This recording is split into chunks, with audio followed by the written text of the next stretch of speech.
Pancasila. 1. Ketuhanan Yang Maha Esa.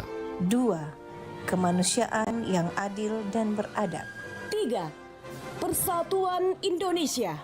4. Kerakyatan yang dipimpin oleh hikmat kebijaksanaan dalam permusyawaratan perwakilan. 5. Keadilan sosial bagi seluruh rakyat Indonesia.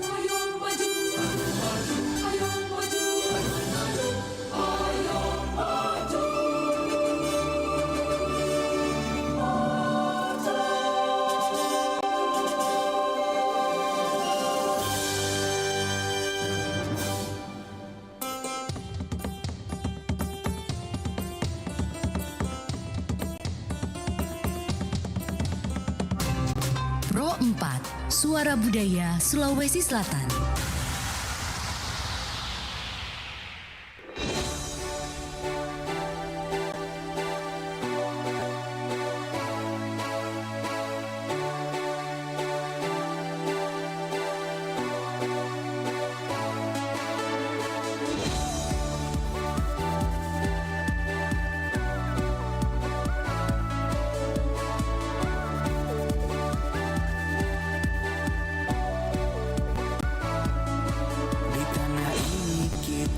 Lahir dan menatap mentari di tengah warna-warni indahnya pelangi.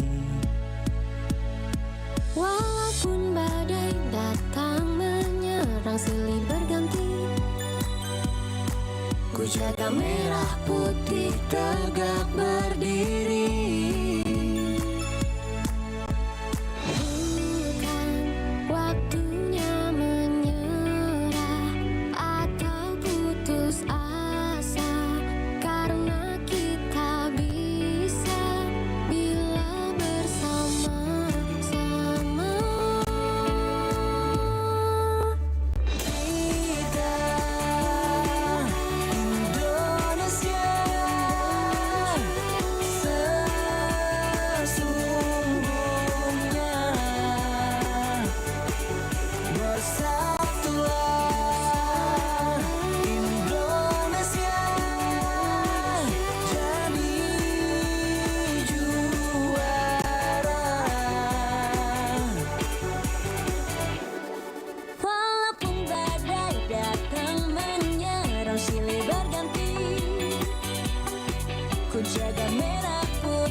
Bersatu padu, tak pernah berpisah. Berbagai suku dan budaya kita terjaga oleh persatuan yang abadi seperti Pancasila. Inilah dasar yang mengikat kita semua, bangga dengan kebinekaan. Kita semua adalah saudara.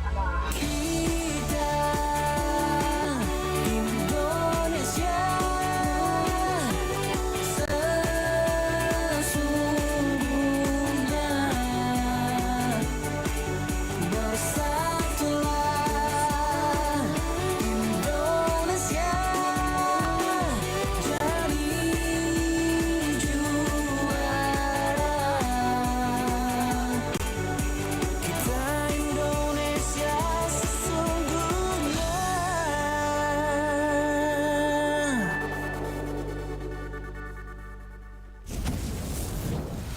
Anda masih mendengarkan Pro 4, Suara Budaya Sulawesi Selatan. Assalamualaikum warahmatullahi wabarakatuh dan selamat pagi jelang siang sahabat budaya dimanapun Anda berada. Kembali kita berjumpa di acara Mosaik Budaya. Mosaik Budaya kali ini kita akan membahas tentang pengembangan wisata di tengah dominasi industri pertambangan. Kali ini kita bersama dengan narasumber kita Bapak Dr. Andes Hamris Darwis MSI, CWM ya, dosen Prodi Pariwisata Fakultas Ilmu Budaya Unhas. Kita sapa dulu beliau. Assalamualaikum. Waalaikumsalam warahmatullahi wabarakatuh. Iya. Selamat siang seluruh pendengar RRI Pro 2, Pro 4 di mana saja bisa mendengar kami bercakap berdua hari ini. Baik. Pak Hamris, mungkin ada sedikit perkenalan dulu ya kepada pendengar kita. Sebenarnya aktivitasnya saat ini seperti apa nih Pak? Keseharian Pak di dunia akademik. Ya, saya tiap hari di kampus ngajar dengan anak-anak teman-teman kita di Unhas yang kebetulan mengambil pilihan program studinya di pariwisata. Dan kebetulan program studi pariwisata ini ditempatkan di Fakultas Ilmu Budaya kalau di Unhas. Prodi ini baru berumur menjelang 4 tahun sebenarnya usianya, dan juga mahasiswanya lumayan banyak, dan mudah-mudahan di situ dibina menjadi tempat pembinaannya anak-anak yang nanti akan menjadi pimpinan dan manajer yang mengurusi pembangunan dan pengembangan pariwisata di Indonesia dan khususnya di Sulawesi Selatan. Iya, berarti ini alumninya sudah banyak tersebar lah ya Pak ya. Alumni baru, karena meskipun sudah 4 tahun ini ya. Ya, baru ada persiapan mau keluar ini. Alumni baru ada mau selesai. Dan mudah-mudahan kita berharap lagi, tapi di penerimaan mahasiswa baru sudah datang masuk, kemungkinan ada lagi hampir 100 mahasiswa barunya. Iya. Dan ini menjadi tanggung jawab kami di kampus untuk mentransfer apa yang bisa kita transfer, ilmu-ilmu pariwisata. Dan itu, selain itu ya kami lakukan tridharma perguruan tinggi untuk melakukan penelitian dan pengabdian ke masyarakat. Oke. Baik, kita membahas tentang pariwisata ini, khususnya pengembangan pariwisata di tengah dominasi industri pertambangan. Kalau perkembangan pariwisata di tengah dominasi industri pertambangan saat sekarang ini kan tentu memerlukan ya strategi yang matang untuk menyeimbangkan kepentingan ekonomi dan keberlanjutan lingkungan. Mungkin sedikit dulu Pak gambaran Anda bagaimana melihat dunia pariwisata kemudian di tengah dominasi pertambangan saat sekarang ini. Ini sebenarnya tema yang lagi viral sekarang. Lagi dibahas, dengan munculnya kemarin bukan juga kasus tapi berita tentang proses pertambangan di beberapa pulau di kawasan Raja Ampat di Papua. Itu memperlihatkan bahwa negara kita di dalam posisi di persimpangan jalan antara kita mau menganut paham pembangunan yang berkelanjutan atau kita melihat bahwa negara kita sekarang memang lagi memerlukan sesuatu untuk proses pembangunan sekarang ini. Tetapi terlepas dari itu bahwa pariwisata hadir itu sebagai mencari keseimbangan untuk itu, sehingga kalau kita bahas tentang pariwisata berkelanjutan, itulah yang menjadi harmoni sebenarnya dari integrasi pariwisata dengan pertambangan. Walaupun kalau mau dilihat bahwa kedua jenis pekerjaan ini kelihatannya satu posisi mempertahankan, satu posisi kalau istilah di pertambangan itu eksplorasi ya. Satu merubah alam, satu berusaha mempertahankan kondisi alam. Jadi kayaknya memang dua aktivitas ini, pariwisata dengan pertambangan kayaknya agak berat memang ya untuk berdampingan. Tapi mungkin kesannya kalau orang mau pariwisata di tempat-tempat pertambangan itu mungkin kelihatannya kayak bagaimana ya, pasti ada perasaan wah pasti ini isunya tentang lingkungan gitu. Ya, pariwisata itu kan bukan menjual, memanfaatkan lingkungan.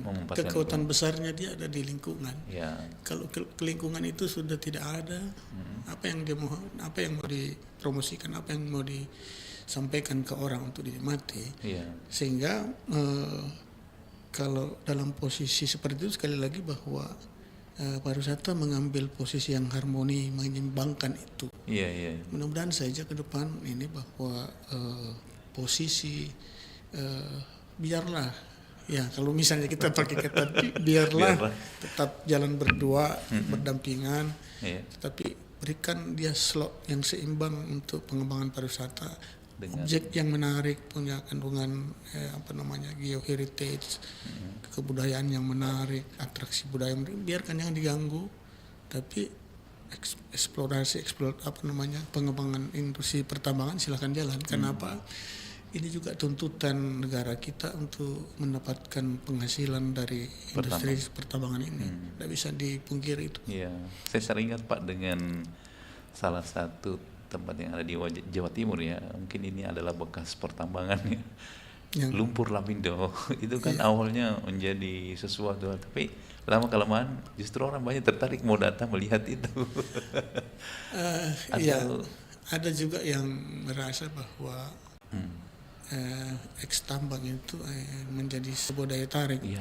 Tapi kalau saya minta maaf kalau saya bilang kasihan kalau kita mempertontonkan lingkungan kita yang kita jadi sebuah peninggalan sejarah. Menurut saya itu peninggalan sejarah lingkungan yang paling jelek.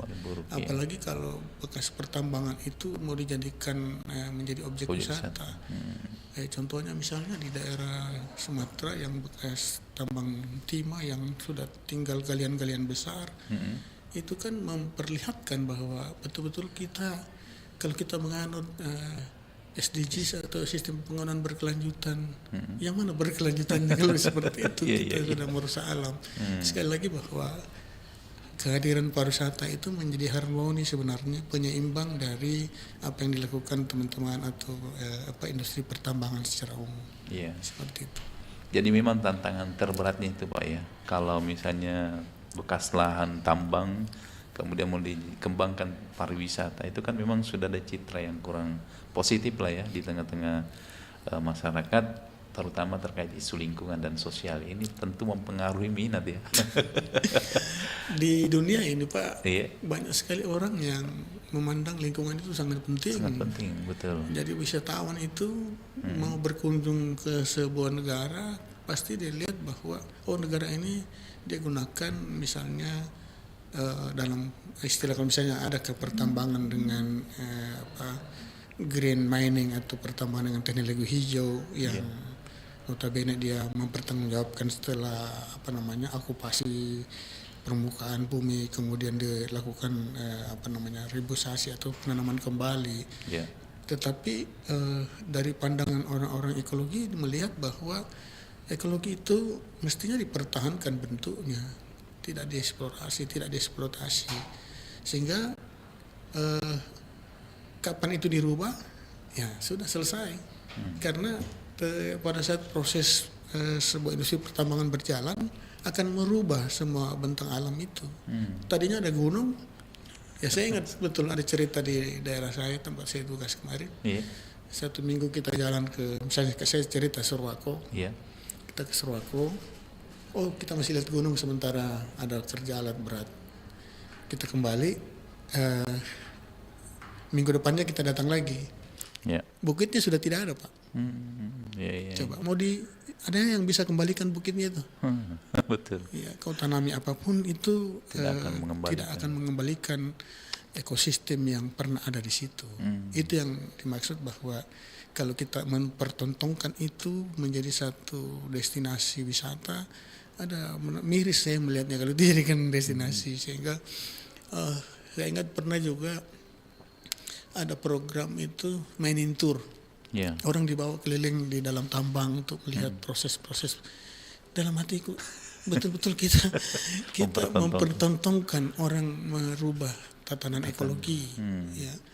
Tapi ingat bahwa sekali lagi bahwa ini dua sisi yang sebenarnya sama-sama harus dikelola dengan bagus sehingga pertambangan harus jalan karena negara kita ini kan butuh pendanaan yang sekarang dalam rangka bagaimana caranya supaya kita bisa membiayai pembangunan ini butuh dana besar. Betul. Nah, saya lihat dana yang bisa diperoleh dengan cepat dan instan itu dari industri pertambangan. Sehingga kalau dalam terakhir ini pemerintah sangat, kalau menurut saya pakai kata sangat agresif untuk mencari kawasan-kawasan baru untuk dibuka menjadi lahan tambang dalam rangka itu sebenarnya untuk membiayai itu. Apalagi kalau kita perhatikan politik global sekarang, tiba-tiba kita kena juga sedikit percikan dampaknya perang antara, apalagi terakhir ini antara Israel dengan Iran. Mau tidak mau ini berdampak secara global, ini termasuk kita akan dikena. Dan kelihatannya pemerintah sekarang mengantisipasi itu, termasuk bagaimana upaya negara kita melakukan namanya ketahanan pangan kita. Ketahanan pangan. Kalau dulu kita impor beras, sekarang surplus. Pak Menteri bilang harus surplus. Kita yang mau impor beras kemana?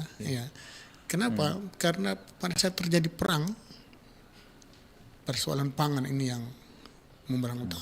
Kok berperang baru tidak ada makanan, mau apa? Dan itu saya lihat arahnya kebijakan itu ke sana. Bagaimana mengantisipasi persoalan global sekarang, termasuk mengantisipasi apakah dampaknya terhadap negara kita. Nah, kembali ke persoalan kelola antara pariwisata dan pertambangan, dari sisi orang pariwisata melihat bahwa berikan ruang yang memang bisa harus dipertahankan karena keunggulan geologinya, keunggulan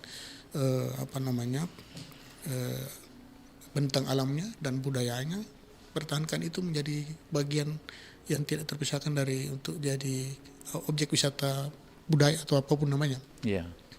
Dan proses pertambangan itu pun kalau misalnya memang harus jalan dan memang harus jalan, dibuat semacam satu pembatas yang jelas bahwa lakukan di situ dan jangan kurangi dampaknya ke sini, kan? Dan itu agak sulit kalau kita bicara begitu. Ada satu kasus kemarin saya kebetulan ikuti pertemuan dengan teman-teman LSM Malaysia di satu tempat. Ada kawasan adat, dalam kawasan adat itu tiba-tiba muncul IUP, izin usaha pertambangan. Dan izinnya itu rupanya kawasannya IUP itu masuk di dalam wilayah kawasan adat itu. Padahal adat yang masyarakat adat yang masuk lahan kawasannya itu setengah mati pertahankan dia punya hutan, pertahankan dia punya lingkungan, pertahankan dia punya budaya. Tiba-tiba IUP turun, masuk semua itu, bukan semua, tapi ada sebagian masuk. Dan di situ saya lihat mesti ada perannya pemerintah di situ. Jadi dia harus bikin barner atau semacam pembatas yang jelas bahwa bisa dilakukan eksploitasi, tapi jangan masuk di wilayah-wilayah adat atau masyarakat yang jangan misalnya begini, ada satu tiba-tiba IUP keluar, kantor bupati di Luwu Timur itu Pak masuk dalam bagian kawasan wilayah pertambangan. Kan aneh itu Pak. Pak Bupati tiba-tiba besok kantor saya sudah tapi kan sudah dibicarakan itu bahwa negara ini baru ini IUP ini dari pemerintah provinsi atau bagaimana? Keluarnya?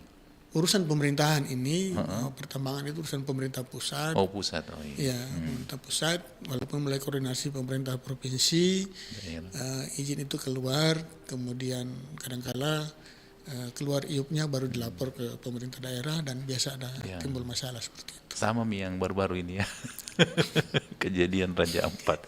Ini kan langsung pusat yang mengeluarkan izin usahanya. Nah kemudian memang hal yang paling menarik juga tadi menjadi tantangannya itu adalah pemampatan lahan atau untuk kegiatan pertambangan. Kemudian ini dapat berbenturan dengan kebutuhan pengembangan pariwisata tadi Pak seperti yang tadi kita sampaikan. Nah untuk misalnya hal penggunaan lahan untuk fasilitas akomodasi kemudian atraksi wisata, kira-kira di daerah kita ini Pak di Sulawesi Selatan ada nggak yang seperti itu? Artinya memang antara untuk pemanfaatan lahan pariwisata dengan pertambangan itu sering terbentur dari sisi lahan, konflik lahan begitu. Kalau konflik lahan sering terjadi, sering. Artinya kadang-kala pemetaan pada saat mengurus izin pertambangan itu tidak tersampaikan ke masyarakat. Yeah. Nanti setelah keluar izin baru disampaikan bahwa ini wilayah tambang loh. Yeah. Terus masyarakat bilang, loh, saya mau tidur di mana? Iya. Sehingga hal-hal begitu sering terjadi. Jangankan mau bangun hotel, orang mau tidur saya bilang, di bawah rumah saya ini sudah masuk wilayah tambang ini. Jadi gitu. Nah, di persoalan utamanya adalah kalau saya lihat bahwa memang negara kita kalau ada dua, kalau saya lihat bahwa dinamika bagaimana mengembangkan pariwisata di era dominasi industri pertambangan sekarang. Pertama karena persoalan ekonomi kita. Kalau sumber ekonomi kita masih bersumber sebagian besar dari pertambangan. Pasti tidak bisa terhindarkan. Yang kedua, kalau pariwisata masih dianggap berseberangan dengan atau lawannya persoalan pertambangan, ini akan berat. Karena pariwisata dianggap menghalangi, selalu menghalangi, jangan kau bikin ini kawasan wisata ini, tidak boleh kau tambang di sini. Padahal sebenarnya kedua persoalan ini kan sama-sama untuk tujuannya satu, bagaimana mensejahterakan masyarakat. Satu, melihat secara panjang bahwa kita bisa kelola ini secara lebih bijak. Kita bisa kelola ini dengan melihat bahwa lingkungan ini kita tetap jaga, tetap lestari, termanfaatkan, masyarakat juga bisa mendapatkan asas manfaat yang apabila dikembangkan pariwisata. Tetapi ada persoalan besar di situ, Pak. Persoalan tenaga kerja. Persoalan tenaga kerja, pemerintah saya lihat cari solusinya cuma dua saja. Kalau bukan mengangkat pegawai negeri, angkat semua P3K jadi honorer menjadi P3K. Yang kedua adalah buka industri pertambangan. Kenapa? Rekrutmen tenaga kerjanya besar. Terus perhatikan industri yang lain. Pasti kayak pariwisata terdampak juga ya. PHK kan banyak, Pak. PHK, ya betul. Yang tidak PHK cuma tambang, Pak. Jadi memang persoalan di situ. Sepanjang itu negara masih seperti ini, bahwa tergantung ekonominya dari sumber pertambangan, dan kelihatan itu. Saya bahas dari awal tadi bahwa ada, kalau saya pakai kata agresivitas negara mencari investasi di sektor pertambangan, karena negara butuh anggaran. Mengantisipasi sesuatu yang terjadi secara global, membiayai negara ini, membuat negara kita bisa lebih mandiri. Kalau dia bilang hilirisasi itu bahasa yang lain saja, artinya bagaimana uang lebih banyak masuk. Jangan kau jual tanahmu, tapi olah dulu. Tapi yang penting adalah bahwa kalau dia bicara pariwisata, dia bilang ada lagi pariwisata di sini, tidak bisa kita kerja kawasan pariwisata itu. Yang terjadi di Raja Ampat seperti itu. Tetapi saya perhatikan juga ada kasus terakhir di Raja Ampat bahwa ada pimpinan daerah yang menolak IUP itu dicabut. Kenapa? Karena persoalan tenaga kerja tadi.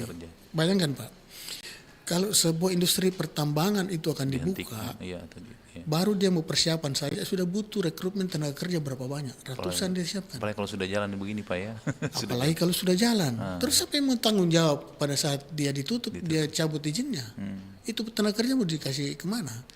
Dunia pariwisata juga belum siap menampung orang-orang itu bahwa dia mau dikerjakan di sektor pariwisata.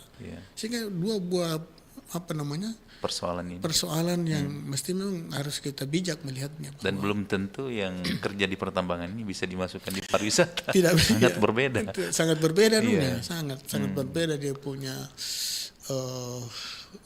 bidang kerjanya berbeda. Kemudian tidak semua orang bisa terjun ke situ karena pariwisata itu kebanyakan orang kalau dia bisa kerja di situ, kalau bukan ahlinya dia akan hobi, atau segala seperti itu.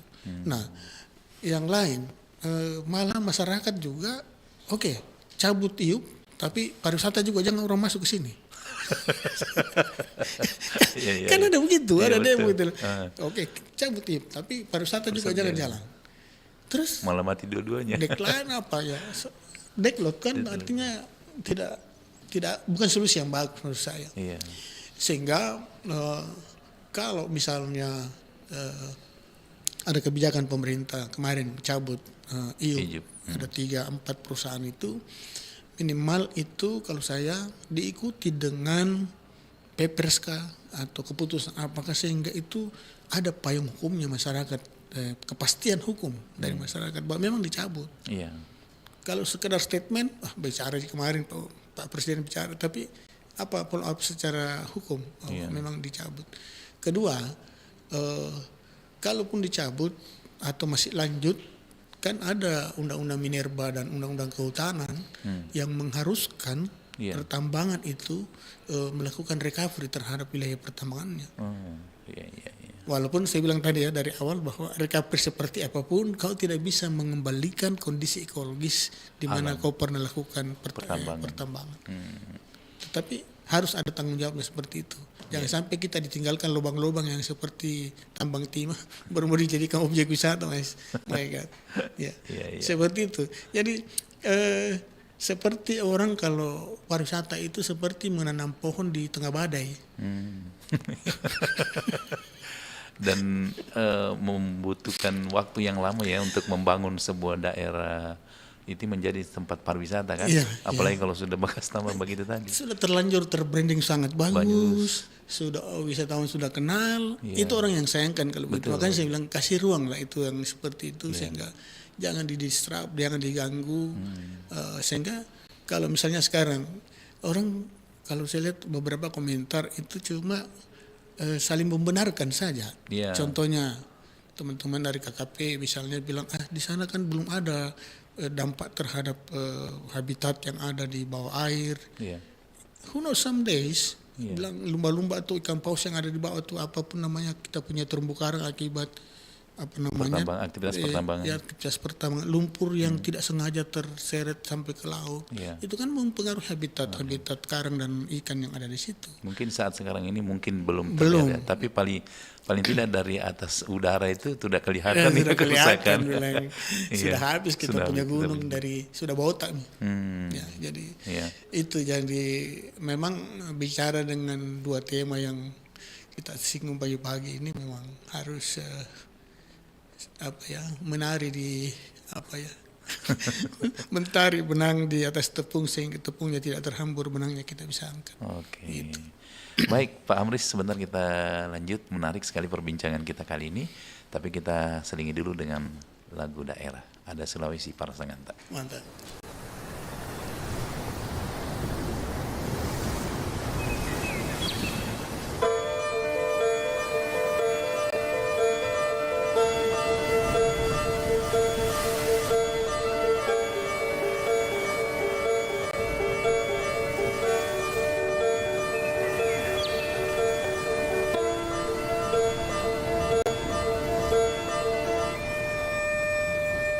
Sulawesi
Pokoknya sekarang kita nabung. Kalau uangnya udah kekumpul, kita keliling Indonesia. Setuju. Mama, iya Randi tos di Jogja. Mending bagus pisan. Bu, Raya sama teman-teman udah sampai nih di Labuan Bajo. Cantik banget. Ibu harus lihat deh. Bunda, Gaga ini lagi di Ambon. Sebentar lagi Gaga sama teman-teman sampai di Bandaneira.